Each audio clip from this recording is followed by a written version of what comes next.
In the TV show MASH, the character that got the laughs was Corporal Max Klinger. Klinger dressed up as a woman to try and convince the Army that he was mentally unstable and should be discharged so he could go home. Comedian Jim Carrey dressed up as a woman in the show In Living Color and made audiences roar with laughter. Jack Lemmon and Tony Curtis dressed up as women in the classic movie Some Like It Hot. Christopher Walken, Eddie Murphy, Robin Williams, Tyler Perry, these are just a few others who have dressed up as women to get a laugh. One of the funniest ads ever seen was an ad comparing Macs and PCs. Check it out. Hello, I'm a Mac. And I'm a PC. You know, I've actually just finished a home movie. That's so funny. I just finished my own home movie. I did it on iMovie. It was really easy. Well, I doubt it's as excellent as mine, but I'd be happy to take a look. Yeah, that would be great. Roll it. Hi, I'm a Mac home movie. It looks really professional, right? Well, great. Bye. Wait. What? What about yours? Can we see yours? Please. Oh, okay, sure. What's up? PC home movie. Work in progress? Even Apple knew this was just comedy. It wasn't real. They knew that it was a laughable idea that a man could be a woman or vice versa. Then came Bruce Jenner, former Olympic gold medalist who said he was no longer a man, but a woman. And it wasn't a joke. He wanted to be called Caitlyn Jenner now, and we live in a world where there are supposedly 70+ genders, and men want to play in women's sports and use women's bathrooms. Grown men dress in drag and dance seductively in front of little children and read them books in public libraries. Men dressed as women are now demanding to use women's restrooms and locker rooms. It has become problematic in sports because there is an obvious fairness issue. Comedian Dave Chappelle has been outspoken on this topic and asked what it really means to be equal. He asked if it would be okay if LeBron James changed his gender and joined the WNBA, where he would score hundreds of points against the women. There's a good reason there are no women in the NBA or the NFL. Swimmer Riley Gaines has gained notoriety when she lost to a trans swimmer, a man who claimed he was a woman and raced against other women. This photo says it all. The man in the photo is a giant compared to the women he beat. Men saying there are women have beaten real women, causing them to lose scholarships for school. Recently in the Olympics, a man claiming to be a woman faced a real woman in the boxing arena. And the world watched as a man beat and punched a woman. I'm the father of 2 daughters, but you don't have to have daughters to realize how unfair and wrong this is.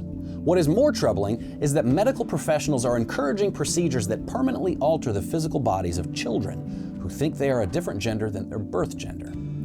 Kids aren't able to make those kind of decisions. Our laws say that people can't vote until they're 18 and can't take a drink of alcohol until they're 21, but they can choose their own gender at 8 years old. And medical professionals will cut off body parts based on how a kid feels at the moment. To me, that's insanity and child abuse. If you can't legally consent to sex, there's no way that you should be able to legally consent to a sex change. If you want to cut off any other body part, the medical professionals call it body integrity dysphoria, and it's called a mental health condition. No surgeons are taking patients who feel like their arm doesn't belong on their body and removing their arm. They get them psychiatric care. But as soon as someone thinks they might be a different gender, they pull out the knife and are ready to cut off healthy body parts, something that very likely will cause massive health problems later on in life. The new trend is people that are detransitioning and suing their doctors who did things to them when they were minors and didn't know what they were really doing. I could spend a lot of time talking about all of the things going on in our country. I could show you a bunch of pictures of men dressed as women who try to use the bathroom with your daughter, your wife, or your grandma. But I can clear up the morality of this very quickly with God's opinion on this, and this should matter especially for Christians. How do I know God's opinion on this? He shares it in the Bible in Deuteronomy 22, verse 5. A woman must not wear men's clothing, nor a man wear women's clothing. For the Lord your God detests anyone who does this. He's not talking about the Mac and PC ad or joking around. He's talking about what we are facing today. It says God detests people that do this. Frankly, I agree with God on this. God created us as sexual beings, and Satan has been attacking this from the very beginning, trying to ruin what God made good. People today are becoming more and more evil to the point that organizations like the TED Talk series, they had a speaker that said child molesters are just minor attracted people, as if it's something they can't control and it's not their fault. Excusing one of the most evil acts on the planet is evil itself. There is no amount of rationalization that can excuse what God calls evil. When God says He detests confusing the genders, we should pay attention to what we support. We are not called to live our truth. We are called to live in God's truth. In a world where we are constantly trying to figure out what is right and wrong, going to God's Word is the best place to start. One of the most noble things we can do as a society is protect our women. There are evil crimes perpetuated against women in this country all the time. Let's not encourage behavior that is harmful to the women in our families. Recently, sports teams have been forfeiting to teams that have a transgender woman on the team, but the correct term is that there's a man on the team. I'm proud of those girls' teams for choosing not to support unfairness.